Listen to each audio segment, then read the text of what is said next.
Hey, everybody. Welcome to Moment of Clarity. Thanks for joining me. Please take a second to share it, click thumbs up, all that good stuff, and all the donations, whether you're watching this live or not live, all the donations in the Super Chat, at Rockfin, or on Venmo at Lee Camp.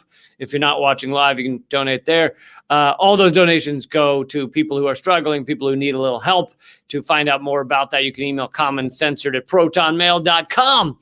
But I want to get into a few stories. I only gave the title one of those stories, but I want to get into a few stories about John Cusack, the actor, his latest anti-Assange garbage he's been tweeting. But that's not all. I'm also going to talk a little bit about some war criminals getting to know each other, cozying up with each other. And what else? Oh, yeah, and YouTube's continued efforts to fuck with my channel. So thank you, YouTube, or as Graham Elwood calls them, Stalin Tube. But really, that's not fair to Stalin. It's more like CIA Tube or something. But yeah, so let's get into it. I'm gonna, like I said, a few topics. I haven't had a chance yet to cover Haiti. What's going on in Haiti with the assassination of Jovenel Moïse? That is pretty fucking crazy.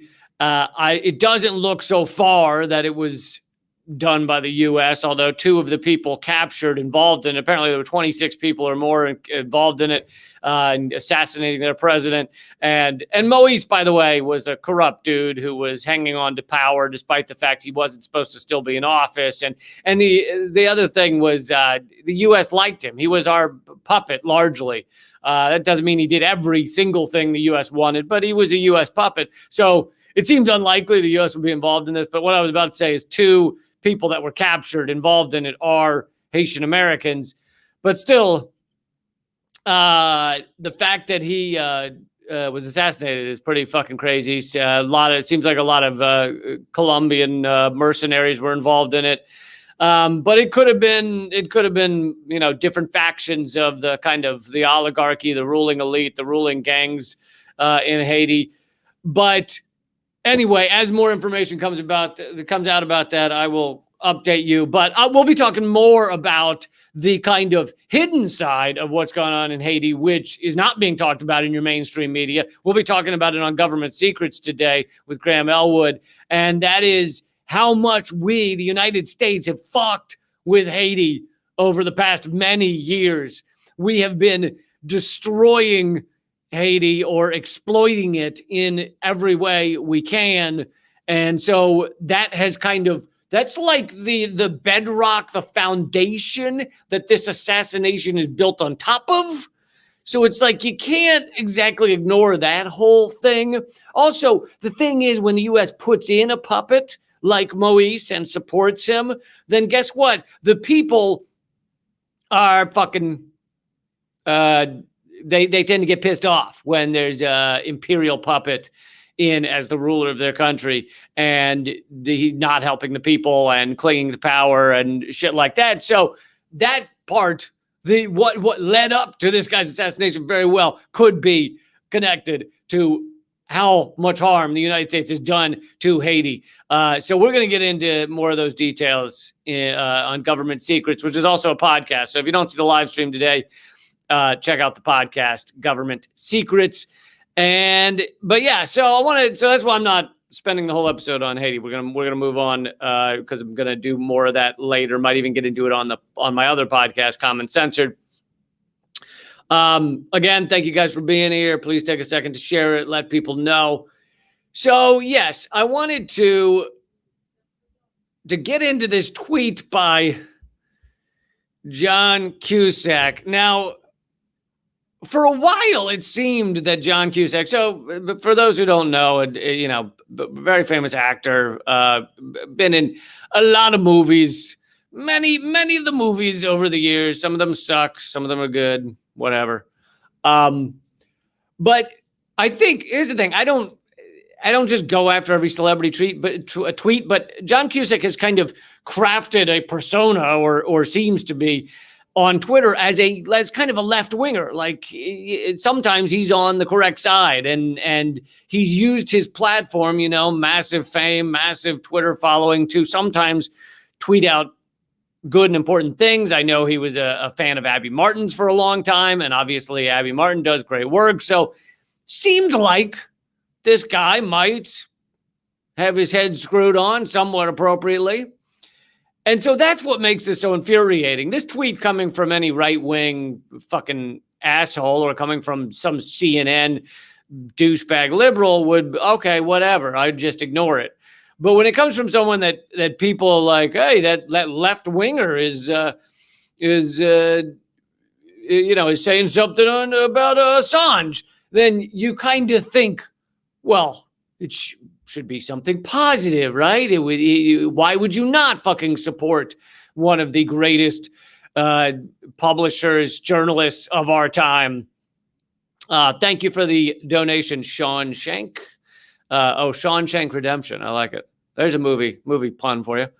But all the donations go to people who need a leg up, need a little help.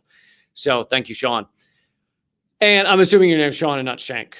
But if your name is Shank, thank you, Shank. So here is John Cusack's tweet from just the other day. Yeah. He said, sad truth is Julian sided with Trump. In all reality, his position was better for Trump to win and expose the rot, a kind of scorched earth revolutionary politics. He had nothing to lose and possibly gain his freedom, but it was a weak, immoral bet and massive suffering ensued. So this is a tweet basically accusing Assange of trying to get Trump into office because he knew Trump would be a disaster and he just wanted a disaster for America. And look at Assange suffering because it is some of the most ignorant, fucking immoral bullshit propaganda coming from a so-called left-winger celebrity with a large platform. It's fucking pathetic. It's dirt. It's gutter garbage. Assange put out information on governments around the world. And it was not just about Donald fucking Trump, okay? Or it was not just about the Democrats, because he's talking about helping Donald Trump and harming the Democrats. Furthermore, if he had information about Trump, he would have released that too. The way WikiLeaks works is they can only release what they have. I know it's confusing, John.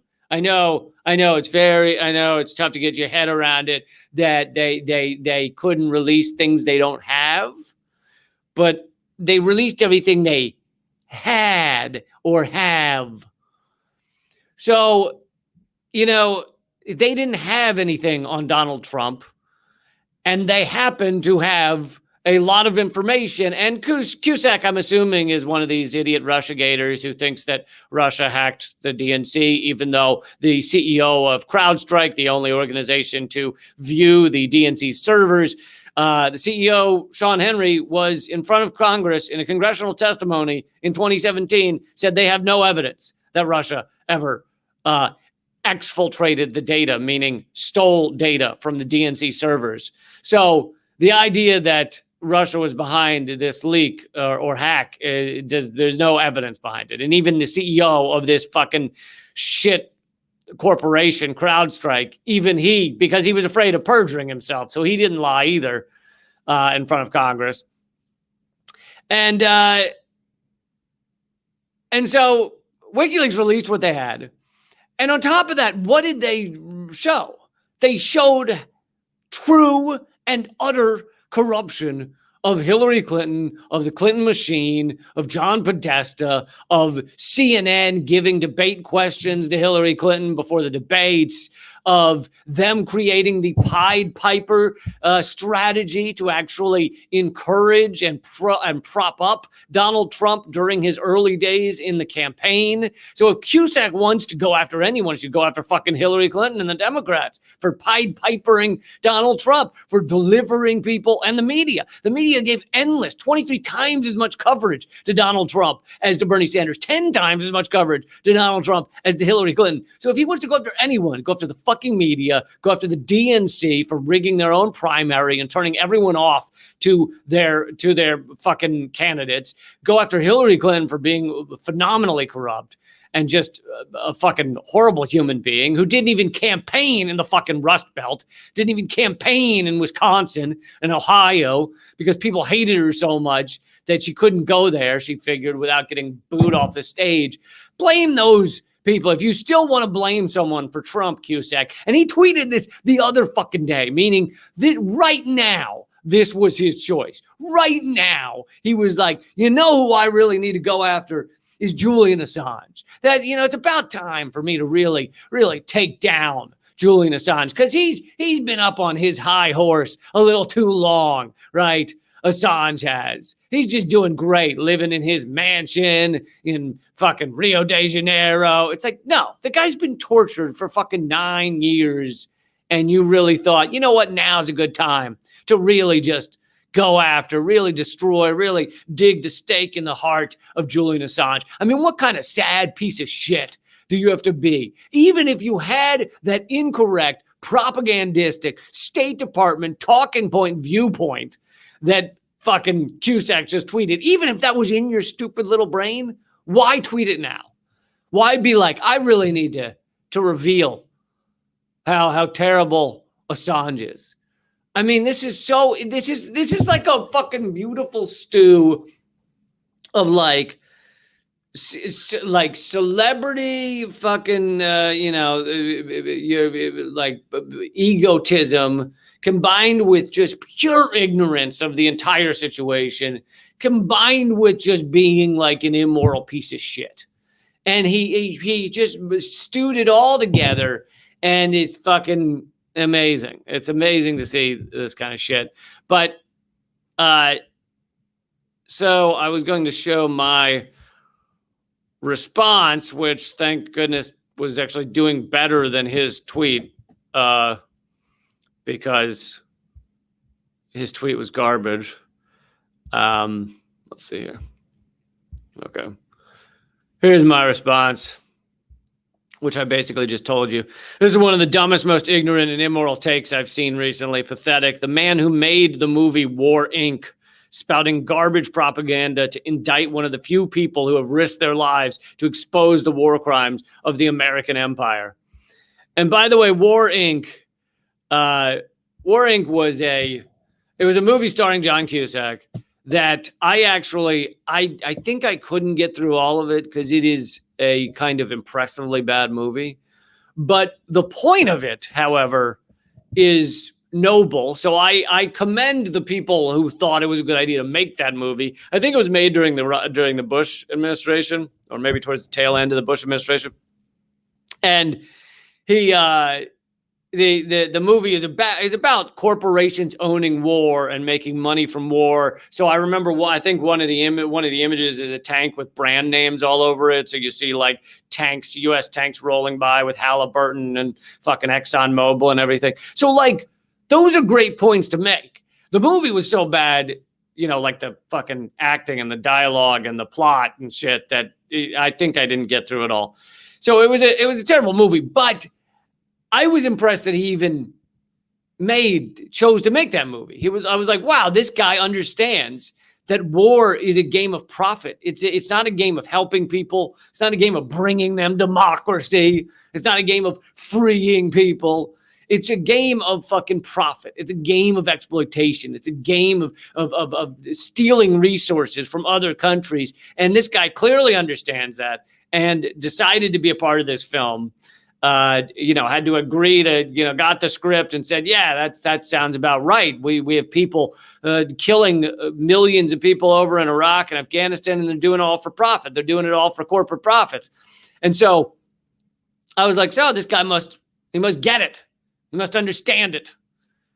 And now here he is, having made that movie, understanding something about the American empire, and yet here he is going after one of the only people who have risked their lives to reveal American war crimes. There are a few others, Chelsea Manning, Edward Snowden, Daniel Hale. So there's a few others, but it's a small list. Daniel Ellsberg, small list. And here he is trying to tear down one of them who's been imprisoned in close to solitary confinement for 9 years.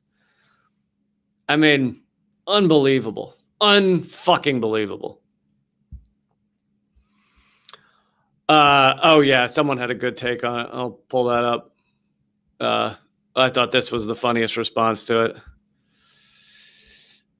Well, not funnier than anything I would say, but I'm just just saying, kind of funny.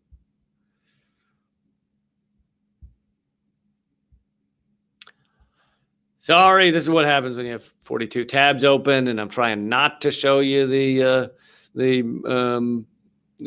fruit porn, I guess it is, where the people rub fruit all over their bodies and kind of like, hump a cantaloupe and stuff. I'm trying not to show you the tabs that I have open with the cantaloupe fucking. So just give me a second. It takes a lot of skill here.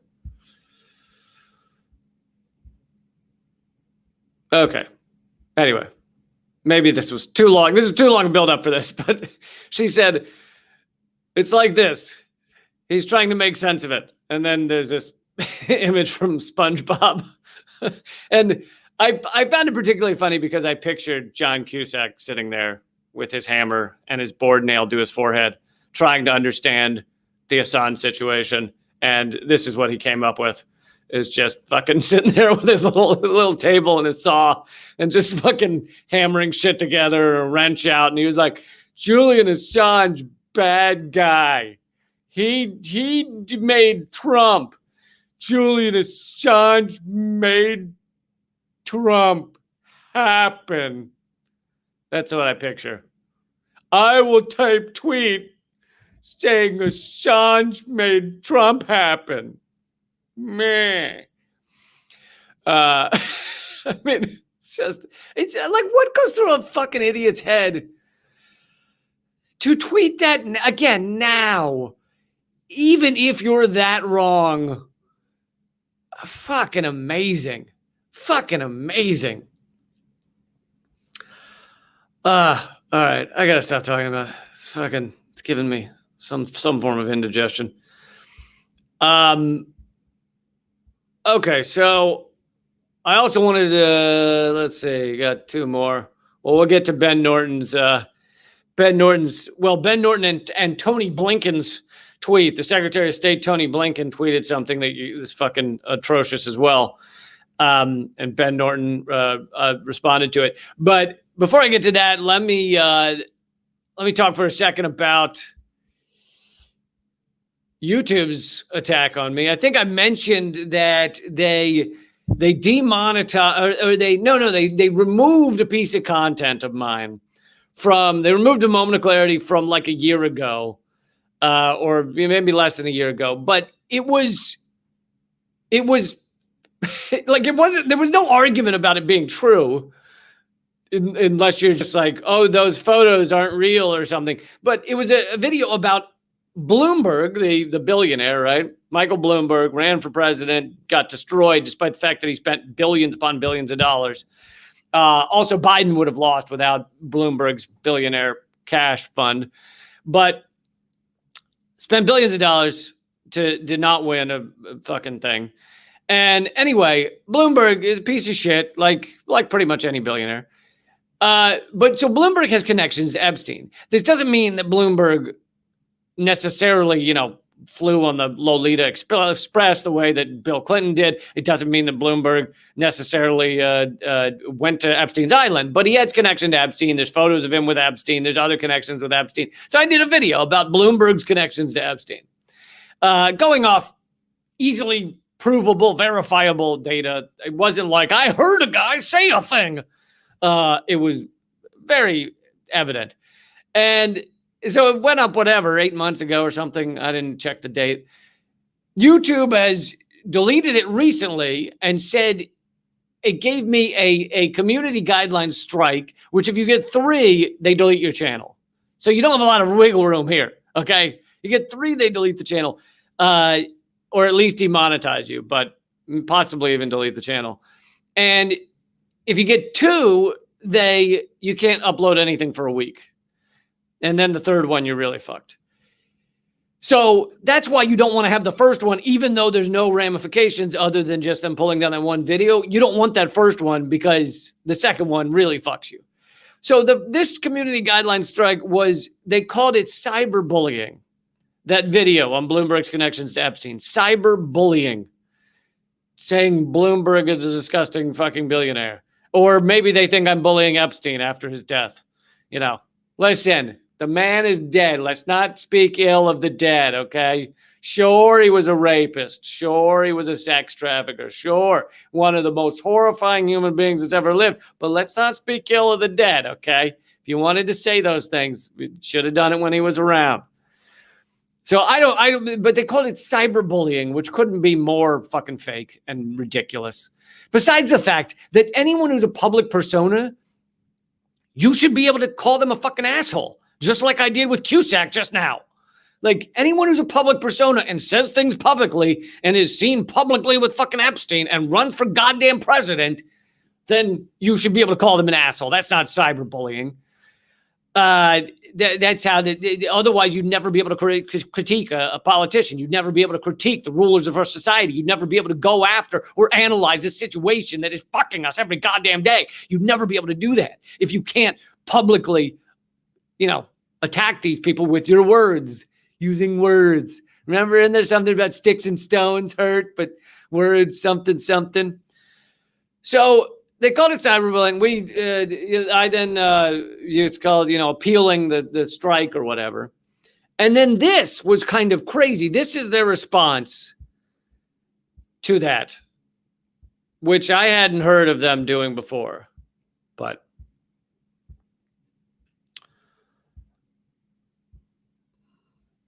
the response says, "Hi, Lee Camp. We've reviewed your appeal for the following content. Bloomberg connected to Jeffrey Epstein. We reviewed your content carefully and have confirmed that it violates our community guidelines." What? For cyberbullying. We know, and then they get into this condescending, fucking awful horseshit. We know this is probably disappointing news, but it's our job to make sure that YouTube is a safe place for all, meaning billionaires who are sex traffickers. How this affects your channel. We won't be, now this is where it gets interesting. We won't be putting your content back on YouTube. However, we've removed the strike from your channel because we found this violation of our policies to be less severe than we originally thought. What the fuck? Did it violate the policies or didn't it? Oh, well, actually kind of maybe didn't violate your stupid cyberbullying what the fuck policies. Our goal is to help you succeed on YouTube. Please take a look at the community guidelines. So it's a combination of condescension. We know this is disappointing to you, little fella. We're sorry about that. Honestly, if they could reach through that email and pat you on the head, they totally would. They totally would. So it's a combination of this condescending bullshit and then the weird analysis, which I hadn't heard of someone getting before, where they say, well, it did violate the rules, but not really like we thought it did. Oh, yeah? Did it or did it not? Am I cyberbullying Michael Bloomberg or am I not? So anyway, at least the strike is off my channel. So it doesn't sound like they're going to demonetize it anytime soon, even though I donate all of the fucking proceeds to people that are having a rough time. I'm sure that would not matter to them at all if they were going to demonetize my channel. But anyway, I thought you'd find that to be an interesting update. And just to know, like, this is what YouTube is doing. They don't actually care about whether someone's honestly like cyberbullying someone else. Really what they're using it for, what they're using these new community guideline stuff and etc. is just to tear down leftist content and right-wing content, but any content that is outside of the corporate ideology. And I don't mean YouTube's ideology. I mean the ideology of the corporate state. We live in inverted totalitarianism. I talk more about that on tonight's Redacted Tonight, which is totalitarianism rule based on rule of the anonymous corporate state.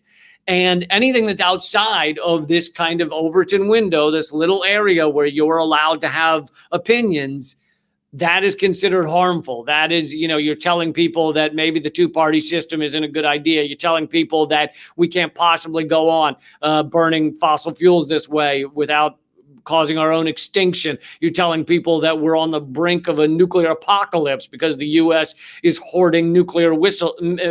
Nuclear whistles would be much better. I would honestly, could we just put all of our energy into nuclear whistles? Because that would be just, that would be so much better. Because we've proven we cannot handle nuclear missiles.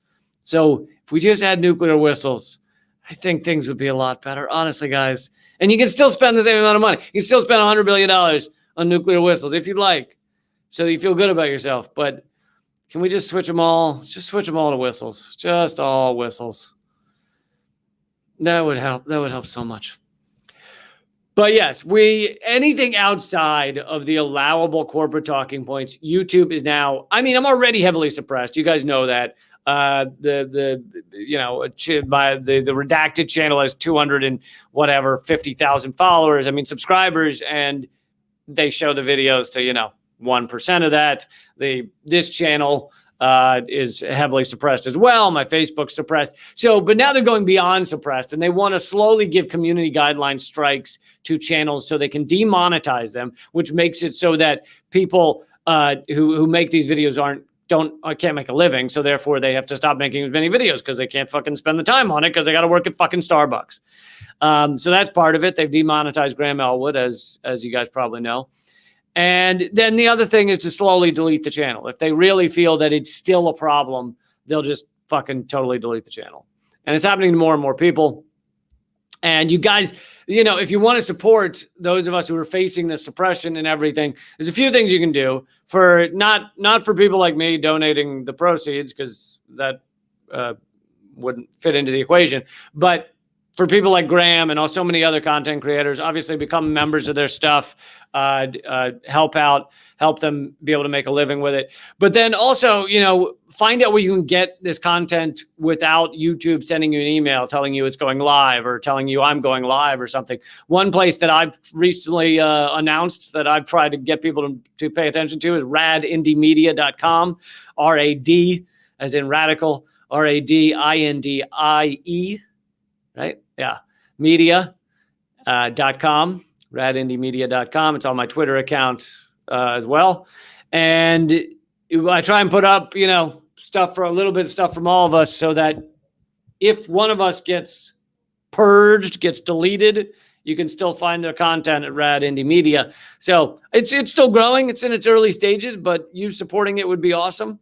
Radindiemedia.com. Actually, I'll type it into the comment section. All right, but enough on YouTube. Let's get to one more. Oh, and if you want to become a member of my stuff, it's at Liberapay, LIBERAPAY.com/Lee Camp. But let's get into one more tweet. This one from the Secretary of State. And again, there's a reason behind covering tweets. Normally, I'd say most tweets don't matter, but this is the Secretary of State. It goes to show his mindset. It goes to show the mindset of the American empire.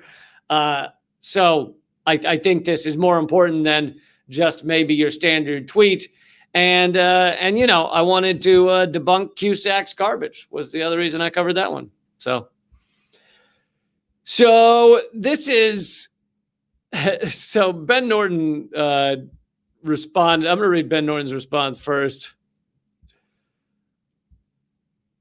But Ben Norton responded to Tony Blinken by saying a seasoned war criminal imparts his wisdom on an aspiring war criminal.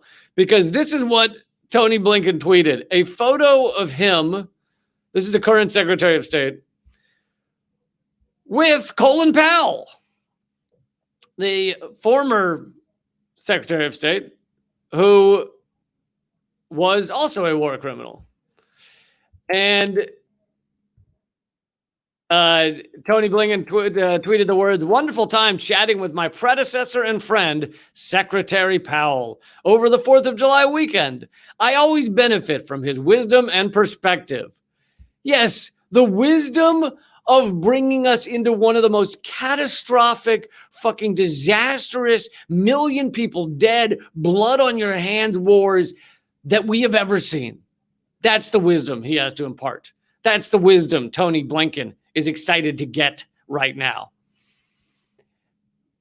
And I mean, here's the thing is like Colin Powell has said in interviews and has had former staff members have also spoken out and said that, well, Colin Powell wasn't, he wasn't the mastermind behind it. That was, Cheney and Rumsfeld and some others. And he didn't he didn't feel there was enough evidence on the WMD, and he was pressured into it. And, he said since that it was a bad decision to give that UN speech or whatever. And it's like, I don't fucking care. You guys are war criminals. Colin Powell is too. Yes, he might not have been the mastermind. So if you want to rank your fucking war criminals, then fine. He's not at the top. Dick Cheney's up there higher. But still, that doesn't let him off the hook. The amount of blood on his fucking hands. And not to mention, he could have, the moment he realized, well, I don't know what day it finally occurred to him, what day that fucking light bulb lit up and he went, oh my God, there aren't weapons of mass destruction. I don't know what day that was, but when that happened, he could have fucking come out and been on the news, on CNN, on MSNBC, just going news show to news show as Colin Powell, because they're not going to turn down an interview with Colin Powell. He could have been going there and saying, holy fucking shit, I was lied to. This is bullshit. We invaded a country on false pretenses, but he didn't. If he really was against what he'd done, what he'd been a part of, then he could have done that. He could have revealed it. He could have talked about it, but he fucking didn't. He's got blood on his hands just like the rest of them. And they're fucking disgusting, immoral war criminals. And here is our current Secretary of State representing the administration, because Biden probably loved this tweet. Biden was like, oh, isn't that great? He's hanging out with old Pally, hanging out with old Colin. He probably loved it. So he's representing the administration, and he's showing what this administration stands for, which is the same thing all the administrations in the United States have stood for decades, which is endless war and the obliteration of other nations and the exploitation of other nations and no accountability for any of this, for anything that's gone down, for Iraq, for Afghanistan, for fucking Libya, for Syria, for Yemen. No accountability. How much real accountability has there been for the Obama administration and what happened in Libya, for turning it into a war-torn fucking hellhole? How much accountability, huh? Bringing back open slave markets to Libya. Well done, Obama. Thank you for that. There's no accountability at all. And in fact, these people are held up like heroes. There's a photo of Tony Blinken proudly posting it. He didn't go quietly meet with Colin Powell in a dark closet somewhere and say, hey, man, I know you're a war criminal, but I thought you might be able to give me some pointers on how to kind of do what you did without ending up in The Hague. I thought that might be cool to give me some pointers. He didn't do it in a closet, in quiet, in the dark, in a basement. No. He tweeted a photo of it because they're proud. They're proud to be war criminals. They're proud of the American empire. They're proud of the crushing that they're doing to so many lives. And that's another level of despicable, another level of disgusting. But, you know, Cusack didn't have time to tweet about this. He was busy going after Julian Assange because, you know, let's really go after the real problem. Let's really hit after the real problem in this world. It's Julian Assange. Honestly, because you know what? He revealed the truth to us. And if we hadn't seen that truth, we wouldn't have had to feel bad. See? So Assange made a lot of us feel bad because we found out the truth. And when you make that many people feel bad, you're a very, very evil person. Right? So if he had just kept it all secret, we would have felt a lot better, right? Damn you. But yeah, I mean, this type of shit, it just wipes the whole argument off the table that so many liberals are trying to put forward, that this administration's different than Trump, or Bush, or Obama, that there's anything positive about the foreign policy of the Biden administration.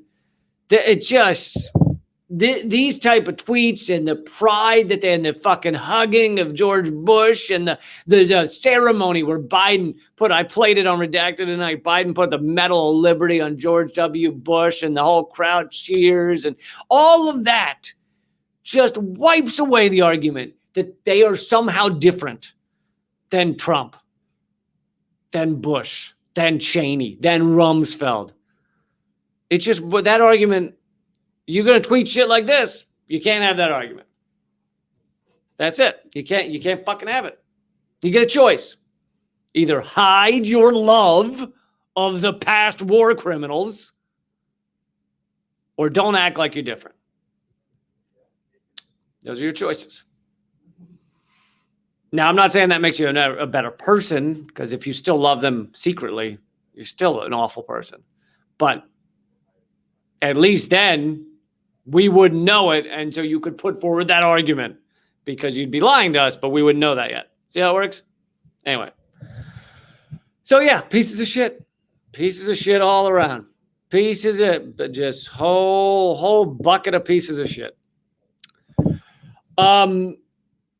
That's what I got for today, but I am doing a live stream with Graham Elwood, Government Secrets. That's at his YouTube channel, or Rockfin channel, youtube.com/Graham Elwood. That would be at 6 p.m. Eastern, 3 p.m. Pacific, and we'll talk more about Haiti, so you can learn some of the government secrets of what our government has done in Haiti. That also comes out as a podcast, so check out the podcast as well. All the donations here today, and if you're not watching this live, you can still donate on Venmo at Lee Camp. All the donations go to people who are struggling, people who need help, it's like a solidarity fund. You guys help those of you who are not doing as well. And you can email commoncensored@protonmail.com if you want more info on that. Check out radindiemedia.com. Seriously, join the email list. You'll see there's no advertising. It's not a business venture, really. It's a venture to try and get more people to see and hear these awesome sources, these awesome independent media sources that are not given the time of day by the mainstream media. So RADINDIE media.com. And new Redacted tonight as well.